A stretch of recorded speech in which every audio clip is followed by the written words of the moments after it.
ప్రజల ప్రభునందు పిల్లరా, మీ ಎಲ್ಲರಿಗೂ ప్రభు అయిన యేసుక్రీస్తు శుభనామం పేరట వందనాలు తెలియజేస్తున్నాను. బాగున్నారండి? దేవుని మహాకృపను బట్టి ఈ 2026 మార్చి నెలలో 8, 9, 10, 11, 12 తారీఖులలో ఏజెన్సీ గిరిజన పల్లెలలో చేయబోయే సువార్త పరిచర్య కొరకు మీతో కొన్ని మాటలు పంచుకోవాలని ఈ వీడియోని అందిస్తుంటున్నాను.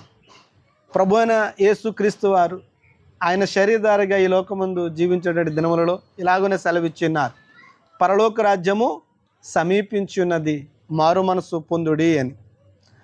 ఆ యొక్క మాటను మేము కూడా లోకమునకు తెలియపరచాలని, ఆయనను గురించి, ఆయన ప్రేమను గురించి మాకు సాధ్యమైనంతలో ఇతరులకి సందేశంను అందించాలని, అలాగనే ఆయన ప్రేమను మాటలతోనే కాదు, అక్కడ ఉన్నటువంటి ఏజెన్సీ గిరిజన ప్రాంతాల్లో ఎత్తైన కొండల మధ్య నివసిస్తున్నటువంటి నిరుపేదలైనటువంటి వారికి కొన్ని వస్త్రాలు, యాకోబు పత్రిక 1:27 ఉంది కదండి, ఇబ్బందులు ఉన్నటువంటి వారిని పరామర్శించాలని, దిక్కులేనటువంటి వారిని ఆదరించాలని, కాబట్టి వారి కొరకు కొన్ని వస్త్రాలు, మంచి వస్త్రాలు సిద్ధం చేసుకుని వెళుతూ దేవుని ప్రేమను క్రియలలో మాకు సాధ్యమంతలో తెలియపరచడానికి వెళ్తున్నాం. ఇది విశ్వాస మూలముగాను దేవుని పైన ఆధారపడి చేస్తూ వస్తున్నటువంటి పరిచర్య.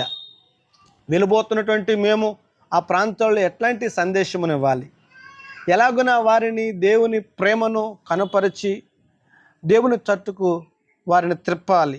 ఈ విషయంలో దేవుడు మాకు తగిన జ్ఞానమును వివేకమును ఇచ్చి మమ్మల్ని సాధనములుగా ప్రభు బలపరిచి వాడుకొనులాగున.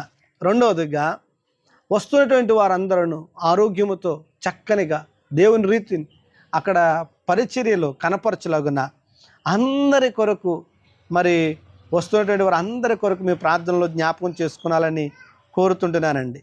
కాబట్టి మీరు ప్రార్థన చేస్తున్నారు కాబట్టి మేము శ్రేష్టంగా దేవుని పరిచర్యను మేము చేయగలుగుతుంటున్నాం.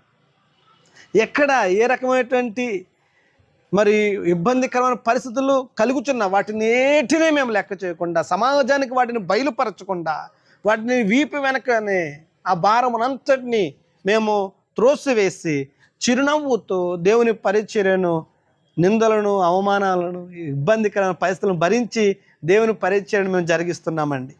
ఇది వాస్తవము, ఇది దేవునికి మాత్రమే తెలిసినటువంటి సంగతి. కాబట్టి మేము దేవుని పరిచర్యను చక్కగా చేయాలి అంటే మీరు ప్రార్థన చేయాలి. మీ ప్రార్థన సహాయం మాకు ఎంతో అవసరం. కాబట్టి మమ్మల్ని మీ బిడ్డలుగా భావించి మీరు మీ కుటుంబాలలో చేసుకునేటువంటి కుటుంబ ప్రార్థనలలో జ్ఞాపకం తెచ్చుకోండి.